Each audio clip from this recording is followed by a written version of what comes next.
আর বললো না, আমি অফিসে যাইতেছি, এই ছেলেটা আমার মানি ব্যাগটা নিয়ে গেছে, এখন আমি চাইতেছি, উল্টো খবর দিতেছে। এই কি বল উনি? এই মেয়ে মিথ্যা কথা বলেন কেন? হ্যাঁ, আরে ভাই আমি দিতে যাইতেছি হাতে করে মানি ব্যাগটা লইয়া, হঠাৎ করে বলতেছে মানি ব্যাগ দেন। আমার মানি ব্যাগ, আমার বলতেছে মানি ব্যাগ দেন। আরে বাবা, এটা আমার মানি ব্যাগ, এটা তোমার মানি ব্যাগ। আরে ভাই আপনি জানেন কোন পদের দেখতেছেন না স্যার, এটা কি বলতাছে? তার মানি ব্যাগ আর আপনি বলতেছেন আপনার মানি ব্যাগ নিয়ে গেছে। বাটপার বাটপার চিটার চিটার রাস্তাঘাটে চলা করে। কি শুরু করছেন? হ্যাঁ এই মিয়া তুমি আমার কথা বিশ্বাস করতেছো না? কি বিশ্বাস? মানি ব্যাগ তো তার কাছে, এটা তো তারই মানি ব্যাগ, তাই না? আর আপনি কোত্থেকে আইসা বলতেছেন আপনার মানি ব্যাগ? তাহলে এটা আপনারই মানি ব্যাগ, তাই না? হ্যাঁ ভাই, এটা আমার মানি ব্যাগ। Cheater cheater. এই সিটারি ভাই বাদ দিয়া ভালো হয়ে যান, বয়স অনেক হইছে।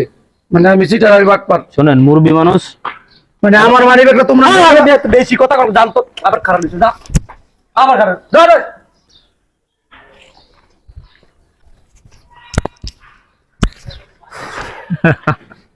ভালো হইলো, দেখতো কেমন ধান্দা হইলো আজকে। পুরো বোকা।